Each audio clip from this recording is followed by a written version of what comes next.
Good morning, everyone. Good morning, everyone, and good afternoon. I'm Maha Yahya, the director for the Malcolm H. Kerr Carnegie Middle East Center in Beirut. Thank you all for joining us for what promises to be a very timely but also insightful conversation with four wonderful colleagues and longtime partners of Carnegie. Today, we're looking at potential escalation in Iran under the title of Iran at a Crossroads, looking at both the dynamics of domestic unrest and external escalation. I mean, since December 2025, Iran as a country has faced a marked intensification in both internal pressures, greater economic crisis, and renewed nationwide protests, as well as an unprecedented, in many ways, security response by the authorities. From discussions and from the assessments of the responses, it's clear that the authorities saw this as an existential crisis in a way, one that threatened the very regime. At least that was our reading, particularly on the domestic level, because these domestic challenges have been unfolding against a backdrop of heightened external tensions, including the June 12-day war between the US, Israel, and Iran, the hardening standoff with the United States over Iran's nuclear and ballistic missiles programs, as well as its regional posture.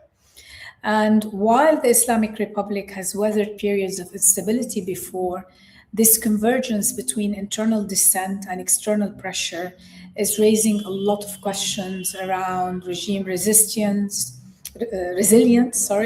escalation risks, and the implications for the entire region. As the saying goes, what happens in Iran will not stay in Iran per se. So the idea of this discussion is to explore both the internal trajectories as well as external developments and look at what the regional repercussions could possibly be. Joining me today in this discussion is Anise Basiri Tabrizi, who's the Middle East and North Africa Senior Analyst at Control Risks, Hamid Reza Azizi, Visiting Fellow at SW Berlin's Africa and Middle East Research Division, Kirsten Smith Diwan, who's a Senior Resident Scholar at the Arab Gulf States Institute, and my colleague Nicole Grajowski. Sorry, Nicole, I always massacre your name. Who's a non-resident scholar in the nuclear program at the Carnegie Endowment for International Peace. I want to thank you all for joining us today. Hamid Reza, let me begin with you. If you can just unpack for us a little bit the current status of the Iranian protest movement. We saw that the universities opened up over the weekend or a few days ago, and protests immediately began within the university campuses. So how durable and nationally coordinated really is it at this moment? Is this really a movement? And what distinguishes this wave from previous cycles of domestic unrest? Sure. Thank you. Thank you very much, Maha, for inviting me. It's a pleasure to join my excellent colleagues, and especially a pleasure and the privilege to be the only man on this panel. I have been comments about that on social media. On the protest movement, of course, as we can see, and the reports are quite indicative, as you mentioned, there are still some movements, but I would say it is not in a peak mobilization phase, but it is, of course, structurally alive because the underlying causes of the latest round of protests are still there, and nothing has basically been solved as such. What we are seeing at the moment is rather low intensity persistence instead of mass uprising. And although the regime has restored control at the surface and has somehow retaken the streets, let's say, but it has not been able to restore political legitimacy, and as I mentioned, also has not been able to solve the underlying issues. Those underlying issues, like deteriorating economic conditions, the perceptions, and of course the reality of elite corruption, the generational gaps, and the increasingly limited space for any social and political movements, so also in terms of the social freedoms. So all these still exist. And now what is somehow an extra layer of problem, I think, is that this, I mean, for the regime, of course, in terms of the problems, in terms of the challenges that it's facing, is the increasing and rather sustained, at least in the past months, this sustained external pressure, the increasing military buildup by the United States, which is taking toll on the regime itself, but of course also on the population, because to some extent, I would say that's one of the reasons that we don't see, alongside, of course, the massacre and the mass killings of the protesters by the regime. That's one of the reasons that we are not seeing mass mobilization, because everyone is in a waiting mode somehow to see how things are going to unfold externally. So it's a state of suspension, I would say, but it is going to be durable, as I said, in terms of the causes of it. And the most latest episode, which is still ongoing, as far as I can understand, is the one that you mentioned. The university campuses have become the scenes of anti-regime protests, and I don't remember, because I studied in Iran. I also was a lecturer for a few years there in three of the main universities in Tehran, actually. So the videos that are coming out are really new to me in terms of not just the slogans, but also moves such as raising the pre-revolution flag, and also in terms of how violent it has become on both sides, the pro-regime and anti-regime protesters. So this is the picture, more or less, at the moment that we can see. Okay.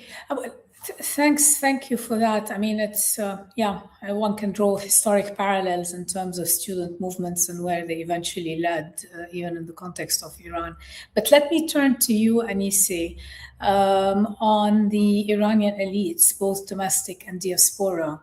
How do you see them interpreting the military signaling? We heard from Hamid Reza, and we can all see it. Everybody's in a wait-and-see mode in terms of how things are going to develop. It's clear that there's a lot of internal fatigue and there's no hope on the horizon, at least for a large number of Iranians who are in Iran. So how are they interpreting this current military signaling, whether it's US deployments to Iranian naval drills? Is this calibrated deterrence? Is this brinkmanship, or is it a preparation for escalation? Well, thanks for having me, first of all. Well, I think that obviously we are talking about developments over the past month and a half, almost 2 months. So things have shifted quite a lot. We could have talked about calibrated deterrence maybe in the first few weeks. But I think at the moment it looks more and more likely that this is preparation for escalation instead. The signs are increasingly to that effect. I mean, we know that there are, another round of talks is scheduled for Thursday. Larijani is supposedly delivering, if it has not delivered already, a proposal in Muscat today, which will be discussed on Thursday. But we also have seen like the fourth carrier arriving in the region. We have seen the Lincoln carrier being deployed in the region earlier on. We have seen obviously drills taking place from the Iranian side. as well. And this is like without even considering the rhetoric that we have seen escalating from both sides. So I think the signs are increasingly that this is a preparation for escalation, with obviously the open window for diplomacy, but obviously a big question mark about that, and we can discuss what diplomacy looks like or what a deal would look like and what would actually move Iran and the US away from escalation. But at the moment, I think the signs are that both sides are preparing for war. And when it comes to the Iranian elites, but also the population, I think the reaction is different depending on who you talk to. I think, you know, those who have been protesting and that we have been discussing just now probably do not watch what is happening in the statements, in the military deployments, in the negotiation. I think this is so much driven by grievance, by, you know, what is now a very anti-regime sentiment of those who are actually going into the streets and protesting or going into the university, despite this fear that has been installed following the large killings which have taken place at the beginning of January. I don't think they are going to be affected by what happens on Thursday or by growing rumors of deployment of Kerr here and there. I think they're, you know, like if they want to go into the street, if they feel like this is their driver, this is going to continue to be their driver. Obviously, a war would affect the prospects and mobilization, but that's a different story. But in terms of the elites, I think there are two other groups. One is probably watching at the escalation and prospect of war with concern. They might be not in line with the Kerr regime behavior and repression and nuclear policy, proxy support and all of that, but not want war.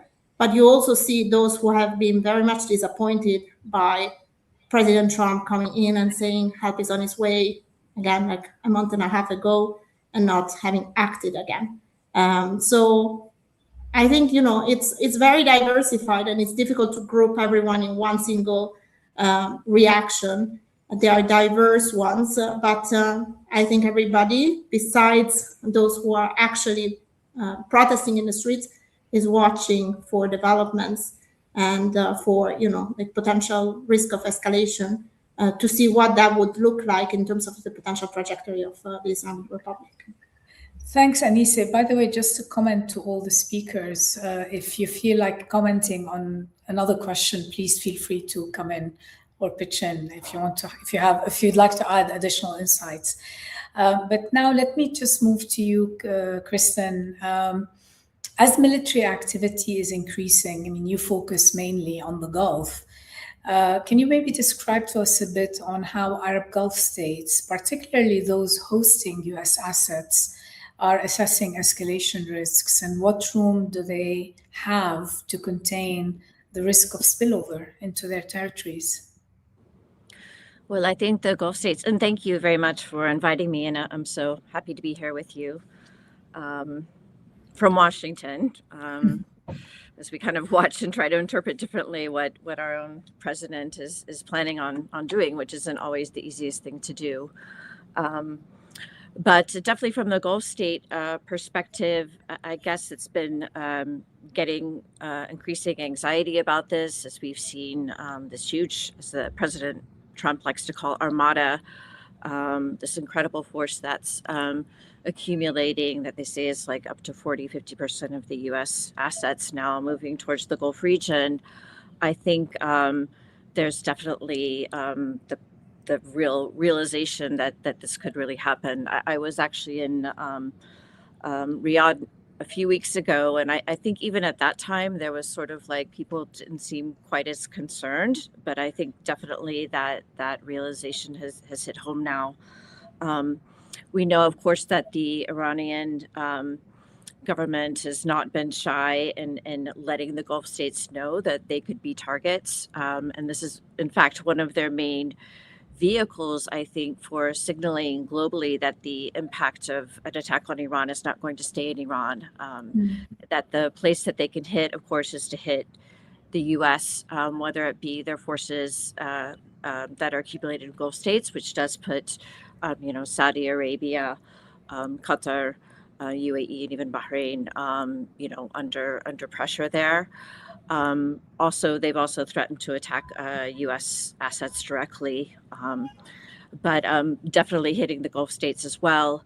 I think there's also a belief that the Gulf states, that Iran, I know that there's some discussion within Iranian leadership that the détente that they have created with the Gulf states, which of course has served the Gulf states very well, in the sense that they have managed in the first round of attack wars that took place between Iran and the U.S. and Israel.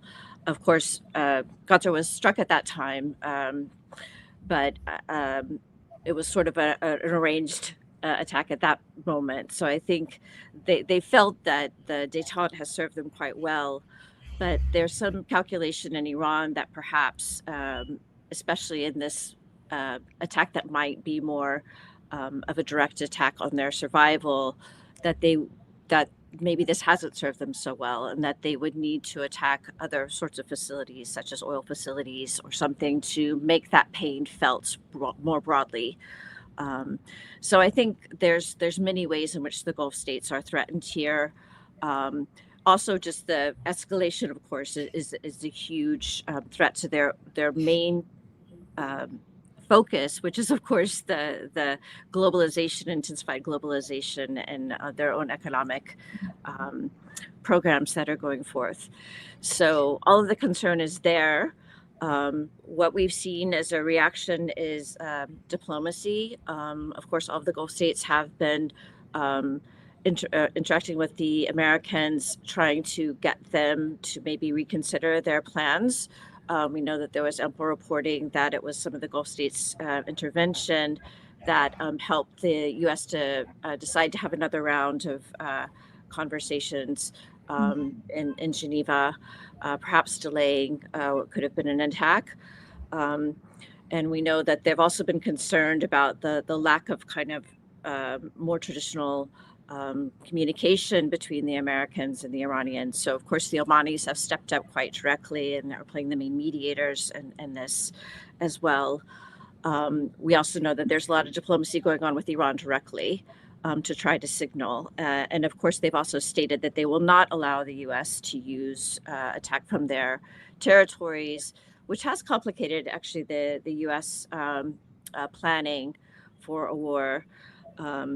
But I think, in general, I wrote a piece actually prior to the previous escalation, and I called it the Gulf bystanders. So although the Gulf states look like they're very active in all of this, I think ultimately, they can try to get the U.S. to reconsider and what it's trying to do. Perhaps what I've heard now is maybe, okay, not maybe you're going to strike, but maybe do a smaller strike, not a full strike.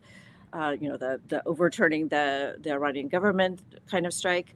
But I think in a way, ultimately, if things don't play out the way that they want, there's not a lot that the Gulf states can do. And I think in a way that they are kind of set up as targets here. So besides the sort of diplomacy that they can try to do, in the end, this is decisions that are being made somewhat beyond them, and they don't have control over completely what Iran will do or what the United States will do, or even if Israel, if they were to become involved.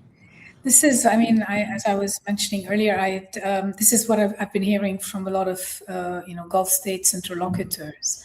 There's a lot of concern in terms of how this could escalate. It's very easy for it to spin out of control in a way, which will have direct impact, obviously, on them. So while, find a weaker Iran, one that is not trying to, be a hegemon in the region, is something they're not necessarily unhappy with. They certainly don't want to see a total collapse. And I think the other area of concern is that the talks right now are focusing on the nuclear, whereas for many Gulf and other Arab states, the key interest is in the ballistic, but also in the regional activity.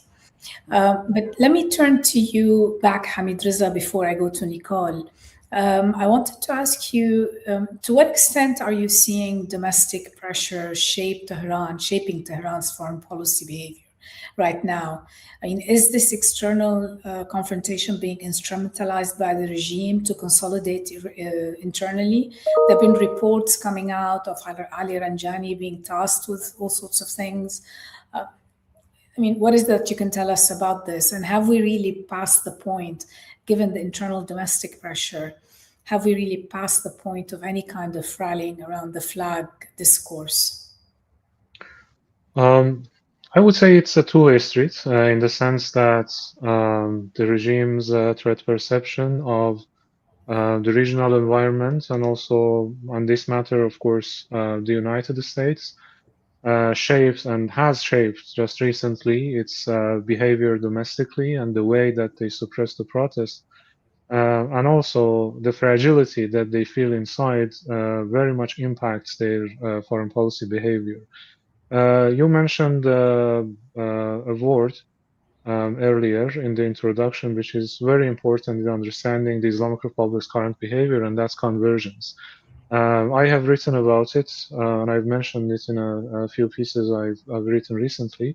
The convergence, to put it simply, is the fear that the Islamic Republic leaders have had since almost immediately after the establishment of the Islamic Republic, after the Islamic Revolution in 1979, that internal unrest may converge with external threats, with a war, and that would pose an existential threat to the system. They actually had already experienced this during the 8 years of war with Iraq, when they also had to, fight inside the country with armed groups in different parts of the country.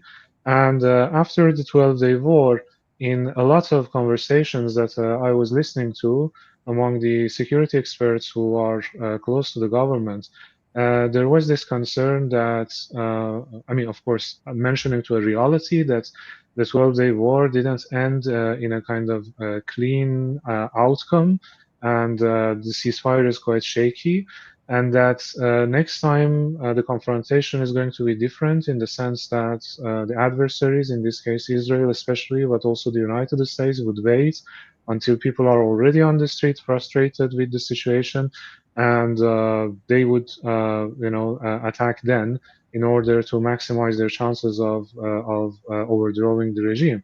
The fact that despite knowing this and despite discussing this, they couldn't prevent that, it tells a lot about the predicament of the Islamic Republic at the moment, and those underlying issues being so severe that despite prior knowledge, they couldn't solve it. But in this specific case, and if I want to provide a kind of clearer answer to your question, at this specific moment, I think they are doing their best to not to allow the kind of mass mobilization to resurface again at a time or as long as at least the threat of war exists. You mentioned rally around the flag. I think we've passed that point long ago, because I differ here slightly, or maybe more than slightly, with some colleagues that pointed to the Iranian society's reaction to the 12-day war as a rally around the flag. It was rather kind of, how to say, I would say an explosion of patriotic sentiments, which is quite strong among the Iranians, in rejecting foreign intervention and at the same time uncertainty about the outcome. But that mood has changed out of frustration for many and out of lack of any other viable option. Many people are at best waiting to see what happens in terms of external pressure, or some are calling for it. So the Islamic Republic knows that, and that's why it has already become existential, and it is already affecting. So the signalings, like what Khamenei says, and that was, by the way, unprecedented for Khamenei himself to threaten that the war could become a regional one if the United States attacks. There's not going to be any limited strike. So that's out of this fear. So I do believe that because of the convergence already happening, and because of this predicament that I mentioned inside, they may really go to the extreme in response to any attack, and that would be a very difficult moment for the region. Nicole, let me turn to you on Washington's perspective. We're seeing the Iranian regime is seeing this as an existential crisis, one that the very survival of the regime could hinge on in some ways. We've also been making the argument that there is a misperception between, or misunderstandings, misreadings of the Iranian position versus of the Iranian of the American, and vice versa. So from Washington's perspective, what are the strategic drivers behind the current posture? Is it really about containment, about deterrence, about coercive diplomacy, or is it closer to regime change thinking? We know they're focused on the nuclear, but it's not clear. Is their rhetoric really aligned with their policy planning in a sense? Thanks, Maha, and thanks for having me. It's great to be here. I mean, I think your question kind of gets to the heart of the issue right now in Washington is the objectives aren't exactly clear. Let's recall how this kind of began. This began in January with the U.S. buildup in response to protests. And there's some indication that the U.S. actually contemplated strikes back then. Then a few weeks after that, the U.S. comes out and says, we're going to have nuclear talks with Iran. This is about the nuclear issue. Mm-hmm. And then at points, the U.S. will bring up ballistic missiles and proxies, but it looks like at the moment, they're now just talking about the nuclear issue in Geneva, and they will meet on Thursday. And from someone who works on nuclear issues, it's a little bit surprising. The 12-day war was pretty successful in destroying Iran's nuclear program and facilities. Iran's nuclear enterprise was far more robust. Listen about this. Yeah, I mean, Iran has essentially reconstituted a single facility that was part of its former weaponization complex. They have the highly enriched uranium that is still underground and remains intact, and the bunker busters weren't able to penetrate and get to those. And so that's still there. And then the issue that really is outstanding is about access and oversight to Iran's nuclear program. And that's the IAEA, and that can only really be done through diplomacy and actually having the UN nuclear watchdog and their inspectors on the ground and assessing these facilities. And so that's not, I guess, parallel with, or kind of, that doesn't really match up with what the Trump administration is doing when it comes to military buildup. Like the military buildup doesn't really align with the goals of nonproliferation at the moment. And so looking at this, it's a little bit surprising.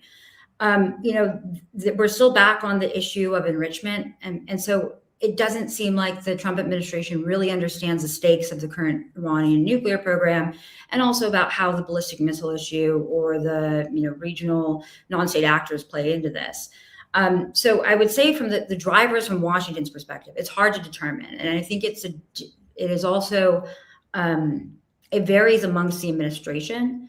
I think the nuclear issue, in my understanding, in my opinion, is probably the easiest to solve in a technocratic basis. Iran isn't enriching right now. And enrichment is this big looming question over the talks, whether Iran will accept zero enrichment or not. But the fact is Iran hasn't enriched since the 12-day war. Iran could, if it really did view itself as at this kind of existential crisis, make some of these concessions, with the hopes that maybe the administration won't follow through in the future. These talks right now aren't going to result in a robust agreement, even if they succeed. Like the Iran nuclear talks from the Obama administration, that took years to kind of get to the table and form such a long, I think it's 123 pages. At the moment, we're just talking about an understanding. So for me, I think that, on some days it seems like Trump wants regime change, and some days it seems like he's focused on the ballistic missile issue. Yeah. And that usually coincides with if he has calls with the Israelis, because the Israelis are really concerned about the ballistic missile issue, less so about the reconstitution. I think that can be destroyed through military strikes quite easily. But the issue is the ballistic missiles, because that provides Iran with its one kind of big retaliation against Israel, especially the medium range ones. For Iran, I think it's about attrition. I mean, I think that Iran is calculating and seeing this and looking at the situation and essentially trying to buy the most time possible and be prepared to kind of endure whatever comes next. But I wouldn't say that on either side it's very clear at the moment or coherent. I know perhaps one can add to this is Iran's perspective on winning and losing is very different from that of the US. from an Iranian perspective, perhaps regime survival is a win in and of itself. So it's not about a military victory in a sense, which also complicates the equation a little bit further, at least from the Iranian end of things, not necessarily from the US. But I agree with you, the confusion on the US side in terms of they've amassed a massive military buildup in the region of the likes we have not seen since 2003 when the Iraq invasion happened.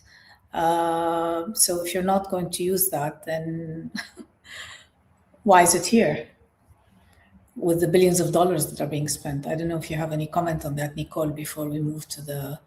And there's also a question from the audience as to whether whether there's any faith from the Iranian diaspora in this current administration and the way they're instrumentalizing the regime, the conflict. I mean, part of the U.S. buildup has to also do with the capabilities of U.S. allies in the region. From my understanding is even in January, when the U.S. was potentially contemplating some kind of action, the Gulf states and also Israel were concerned about the interceptor issue and about their ability to defend from potential Iranian ballistic missile strikes. Well, the U.S. also faces an interceptor issue, and I think this was reported last night from the Washington Post about, the depleted. There were three reports on this. Yes, exactly, and that was used on the Houthis and kind of the campaign there. So, part of this is to support U.S. allies, also to have a force that can, I guess, pressure the Iranians, but everything points to some sort of campaign. It doesn't look like this is just a peaceful posture in the region. Despite what we're hearing about the ammunitions, what the Washington Post and others have said. Okay. Anise, let me turn to you now, or back to you. We're heading towards a military confrontation. If the United States were to pursue some sort of limited military option, short of a full-scale war, what would be realistic objectives, in your opinion? Sorry. And what retaliation pathways should we anticipate, whether directly from Iran or possibly its regional actors or partners? Well, I think obviously there have been lots of reports on that as well, right? Limited military option for the US, bless you, have been also discussed in the context of, say, for instance, increased pressure on Iran to get concessions on the nuclear side in particular, or in the negotiation in particular. I think, again, we are back to what Nicole's point was, that the objective is not clear yet. In the negotiation and outside of the negotiation, everything has been intertwined somehow, and therefore it's not very easy to unpack what the objective of limited strike would be. Would it be to get more pressure on Iran to get concession? Would it be to decapitate Iran's defense capability or offensive capability by targeting the nuclear assets, the missile assets, which is, again, now one of the very likely scenario. If they were to judge that they don't want regime change and they want to go into a strike mode against Iran, they might try to weaken Iran, offensively speaking, and try to, target everything that constitute a concern, militarily speaking, for the United States and for countries in the region.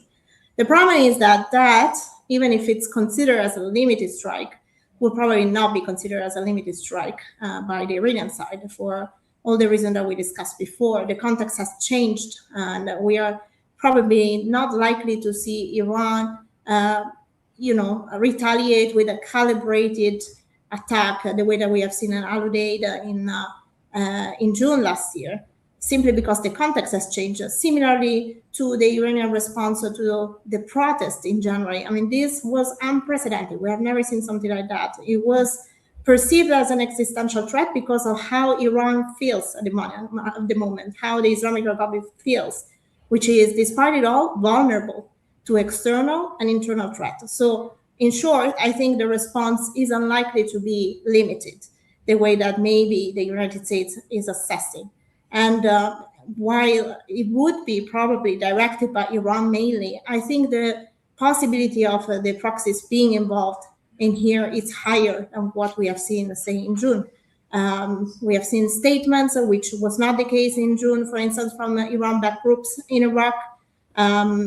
I think they could become involved in the war, not as initiator, but if this becomes existential, then this is definitely a possibility, and that obviously would lead to a regional confrontation the way that we have not seen back in June. So I think we are beyond what a limited attack and response, calibrated response would look like.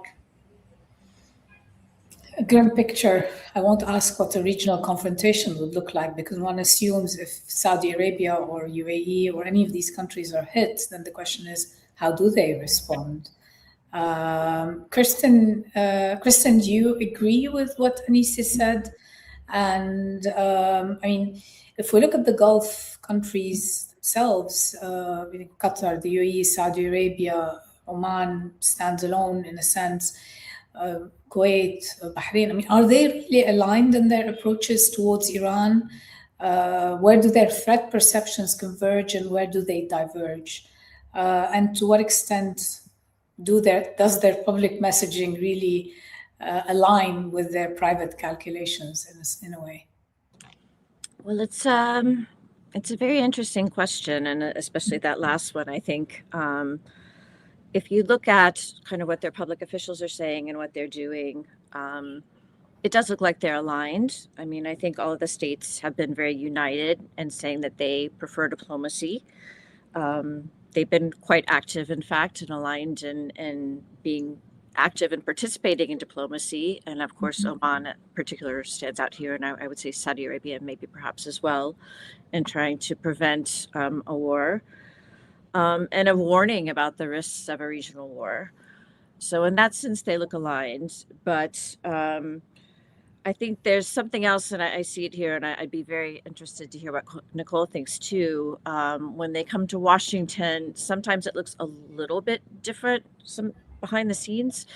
And I think there's this whole issue of trying to read President Trump and to stay aligned with President Trump. And so there's this calculation that if there's going to be a war anyway, you don't want to look like you're being an impediment in a way to the war, because it was going to happen anyway, right? So I do think that there's been a lot of active diplomacy to stop it, but there's also some coordination, I think, going on behind the scenes as well. And we need to remember as well, as far as the public messaging, that this is all taking place at a time of really unprecedented public, I call it more than a spat, of a really public split between the UAE and Saudi Arabia. And I think that also plays in quite differently, because they're both, looking to their interests in the region, which is starting to look a little bit more divided, or at least you can make some distinctions about them. And they're also worried about how that plays back in Washington as well. And a lot of that messaging back in Washington is about, some of it is questioning the direction that Saudi Arabia is taking right now. So that puts pressure on Saudi Arabia to show that they're still kind of aligned with the Trump administration on all of these issues. So the messaging gets a little bit more confusing. And I think it does speak to something that shifted a little bit behind the scenes, which is that as Iran is getting weaker, and you look at the regional picture, then the threat of Israel starts to look more serious relative to the threat of Iran. So there's a question about what the different regional players, how they see that balance. And are we already at a weak enough Iran, especially Iran that's not falling apart, that we can start to turn and be more concerned about Israel? And I do think there's some distinction between the Emirati position on that and the Saudi position on that. Just by the nature of the Emiratis have very close relations with Israel and have public relations with Israel. And I think that does inform a little bit the way that they they view this conflict. So that's something else to kind of look at in the distinctions between the two. And I think for Saudi Arabia, they have gotten to the point where they're starting to look at Israel, kind of the threat that they're doing more regionally. We can look at Syria, where Saudi Arabia is much more involved, and how they feel that the Israelis have played a malign role there. Starting to look at other Israeli activities in the region where the UAE and Israel look quite aligned, along the Red Sea, and start to run their calculations a little bit differently, I think. I agree with you. I mean, we were hearing even back in July, frankly, from various Gulf interlocutors, what amounted to, we don't mind the weakened Iran, but we certainly are not interested in a hegemonic, an Israel that is acting as a hegemon in the region. Nicole, let me turn to you. There's a question from the audience, and then maybe you can address also some of this messaging, and I'll come to another question. But the message from the audience is that the Islamic Republic is not the only country that is facing tremendous domestic pressure. Netanyahu and Trump also are having internal domestic problems. So does this weakness, or this perceived weakness in a sense, have incentivized a move to a war amongst the three key players? So that's from the audience, but I want to tag onto it a question that is also related, which is on US domestic political dynamics. We have an upcoming midterm elections, public opinion. We're seeing splits in the MAGA base of President Trump, vis-a-vis a war with Iran. He came on the promise of ending never-ending wars. So how is all of this shaping, or is it shaping, the administration's position on escalation thresholds? The domestic political side of it is interesting on both the Israeli and the US side. I know Netanyahu is facing quite a bit of opposition and potentially corruption trials, but Iran's been a perennial issue for the Netanyahu kind of regime, or when he's been in power. I mean, this is, Netanyahu's always been the first person to raise the alarm about Iran, and there's some indications that the Israelis were even, heightening awareness around ballistic missiles back in December. And of course, after the 12-day war, there was continued threats about, finishing off the Iran issue. And I think the protest provided this kind of ripe context for the Israelis to really push for a solution that's more enduring than what they, I guess, interpreted as the 12-day war. On the US side, I mean, Trump faces, the upcoming midterm elections. Today is the State of the Union in the United States. That might play into some of the calculations about when or if the US is going to intervene. It obviously would have looked very embarrassing if Trump did this over the weekend, and you have him going and speaking about the State of the Union and, potentially what if something went wrong. Also, the State of the Union takes a while to prepare. So perhaps the Trump administration didn't want to go rewrite sections of the speech. I mean, this is all some of this seems kind of small in comparison, but these are factors that impact it. And of course, the split within the MAGA base between the non-interventionist side of it, and you have the neocons and neoconservatives like Lindsey Graham, who's really active on pushing for some kind of regime change with Iran and been, really emboldening Trump on that end.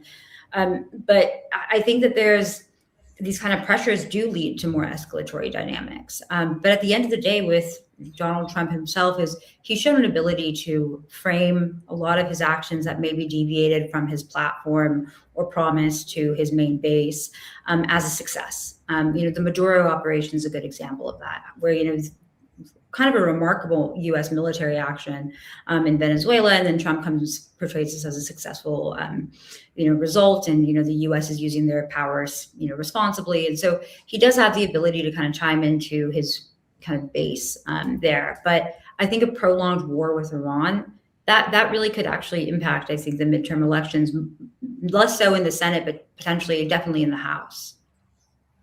Okay. And anything on the dual messaging within the? Are you getting a sense of that? I mean, there's been a lot of leaks coming out of the administration, and you want to read into it as if it's actually being orchestrated as kind of a campaign potentially to, throw the Iranians off. That's unclear, but that's potentially possible. However, whenever there's discussions of dissent, like last night with the report about head of the Joint Chiefs of Staff potentially being more cautious about the risks of escalation, Trump takes to Truth Social and portrays this as everything is business as usual. So the dual messaging might not be intentional. And if it is, it's, a really great game of 5D chess. But from my understanding is it does seem to be kind of haphazard at times. Okay. Thank you, Nicole. That was very interesting. Hamid Reza, let me turn to you now. And there are two questions. One is from the audience and one is from me. From the audience, the question is, if Iran were to face an external attack or a scenario of regime collapse, which actors within the system would be most likely to abandon ship? And what forms of factionalism could emerge within the IRGC? This is something you've already written about. Maybe if you want to, you've written on regime transition, building on the idea that Iran's hybrid model may have already shifted quietly from civilian clerical security balance to something closer to a de facto military stewardship. So is the recent prominence of IRGC-linked power brokers such as Laranjani, Shamkhani, evidence that the transition to IRGC-centered control has effectively happened well before the expected stride? And so, the presidency of Pezeshkian has been really reduced to some sort of managerial facade. So if you want to come in on this. Yeah, sure. I think these two questions are kind of related to each other, because when we speak of which actors are going to abandon the ship, the issue is that there's no lifeboat for any of the actors within the system. And the gap between the state and society is so wide, and the external opposition, at least so far, has been so unaccommodative of any potential scenario of that would include elements of the regime. And I'm not doing value judgment here, I'm just speaking of the facts. For example, Reza Pahlavi himself has spoken of being open to working with people whose hand, on whose hand is no blood. But then there's big anxieties among the current elites that at the end of the day, that's not going to be the case. So for that reason, I think the majority of the Islamic Republic elites think that leaving the ship is no option, but changing the direction or trying to repair it in a way that could sustain, that can be an option, and that is already happening. And that brings me to the second question about the military stewardship already being there. So of course, at least since 2009, after the Green Movement, we've seen undeniable trends of IRGC consolidation.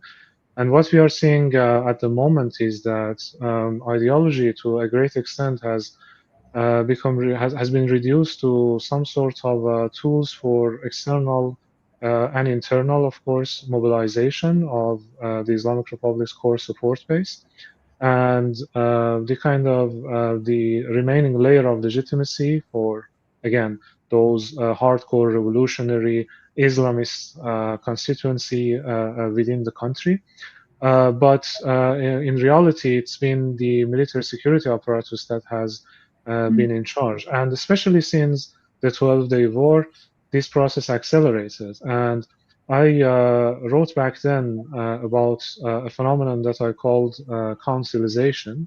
Councilization, in my mind, means the strengthening of the existing councils, like bringing Ali Larijani back to the Supreme National Security Council, and by that, having the council led by a seasoned politician, which of course has its ties with the security establishment, and then later the establishment of the Defense Council, which turned out to be led by Ali Shamkhani, another seasoned diplomat. So factionalism exists, rivalries exist within those security-led actors, And in that sense, I think, and also given what I just said about ideology, a redirection, a rethinking and change of direction, a regime transformation is almost certainly going to take place if things not go in the case of in the sense of a total state collapse. So change is inevitable in that sense. It's all about which actor among these different factions are going to have the upper hand in the end. Can I just tag on then just a little bit on this question, is how central is the Israeli dimension in Iran's strategic thinking right now? I mean, are they confident they can manage an escalation given the internal also dynamics that you've just laid out? Look, I think they have learned a few lessons from the 12-day war. Two of them I already mentioned. The need that they felt, in their view, to suppress protests at whatever cost and as quickly as possible to prevent convergence, and also the councilization, the need to decentralize governance in order to be able to sustain another attack. But another lesson is that, I mean, it's not tested yet, of course, but this is what they believe, is that they can contain the Israeli threat on their own if the United States is not on board, or at least not on board in the offensive part of the plan. And if we look at all the planning, all the talk, and all the actions during the 12-day war, it was all about preventing the entry of the United States in a decisive way. And the way that the United States eventually intervened, it was rather acceptable, I mean, given the restraints, of course, to the Islamic Republic. So now what they want to do is, of course, to reach a deal. I mean, that would be the best case scenario for them, to reach a deal with the United States that would sort of prevent an imminent escalation with the United States, which they cannot contain, knowing that Israel is not going to leave them alone. But their missiles and other capabilities like partners and proxies in the region, that makes it containable in the long term, in their view. That's what I can read from between the lines and also from the official statements these days. Which is why the ballistic and the regional will not be on the negotiating non-negotiable table. Exactly. Yeah. And by the way, this phenomenon of councilization, we're seeing something similar here in Lebanon, but that's a different conversation vis-a-vis Hezbollah. I mean, the way Hezbollah is being restructured. Nicole, let me turn to you with a final question, and then I have a question for all the speakers, which is, given your recent piece on the regime efforts to rebuild its ballistic missiles capabilities, to what extent does the IRGC still retain the capacity to respond to a potential attack? How much havoc can they wreak? Yeah, I mean, the issue of estimating the ballistic missile inventory with Iran is we don't have full information about the state of the launchers, but we do have some on kind of the casting and the missile side of it. There's information, and there's been some great work from the James Martin Center that looked at the kind of production at some of the facilities that weren't targeted in the June strikes when it came to the ballistic missile front. But the launchers were either destroyed or completely obliterated a lot of them were, because Iran sent out them during the middle of the 12-day war, and they dispersed it, and they basically became targets at the outset of the campaign. We don't know how many launchers Iran has when it comes to the medium-range ballistic missiles. Even the videos that have come out from the IRGC, they've shown damaged launchers, and they've shown that they haven't been repaired yet. And it looks to be kind of a base level effort to either repair or, acquire new launchers. Of course, Iran's relied on China for some of the, propellants for the solid fueled missiles. And there's some evidence today that, based on reporting, that maybe Iran is looking for anti-ship cruise missiles from China. So Iran has some Russia deal that came out. The Russia deal was portable air defense systems, so manpad, the Verbas, and those are smaller, easier to fly into a country compared to a big traditional air defense system. But in terms of the ballistic missile issue itself, medium range, which is only the real ones that really could feasibly target Israel, it's unclear how much Iran has reconstituted, but they've done so at a rate that I think was surprising to the Israelis and also the people who follow missile-related issues. This short-range ballistic missiles really were not, damaged or even used during the 12-day war, with the exception of the very end of it. So Iran still has that capability there, and those bases weren't targeted, unlike Western missile bases. So that calculus kind of changes about like where the escalatory pathways are. Actually, in the Persian Gulf, it's a lot more amenable to the current distribution of capabilities amongst the Iranian regime. So. Not a very reassuring picture, but then again, nothing is reassuring about all of what's happening. Let me end with a final question for all of you, and I'll take you in turn, which is, what should we be looking for moving forward? What are the concrete indicators should we watch next week to assess whether this moment is stagnating, sliding towards conflict, or, lo and behold, stabilizing? Are we looking at, whether it's diplomatic indicators, military security, domestic politics, etc.? Just pick whichever one you want to focus on. Hamid Reza, let me begin with you. I think the key indicator is President Trump's Truth Social at this moment, because it all has to do with what the United States is going to decide. Because when you look at what's going on the ground and the scope and scale of the military reinforcement in the region, you would say a war is imminent, but who knows? The current U.S. administration, as other colleagues here explained, can change course. I think in the immediate term, of course, we all should look at the upcoming nuclear talks in Geneva, if they take place on Thursday, and especially the statement, how the US side is going to interpret that. If you are going to hear like things like, that would indicate dissatisfaction, then maybe given the military buildup, a confrontation would be inevitable.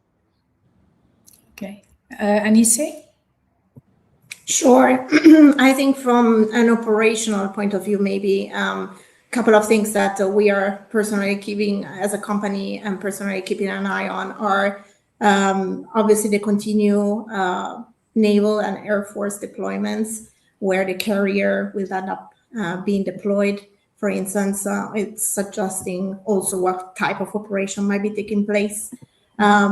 Then for instance, the airspace closures, evacuation of military and diplomatic personnel from countries in the region. I think these are all operational things that in the past, even in June, gave us indication that something was actually happening, and very soon. Okay. Thank you. Kristen?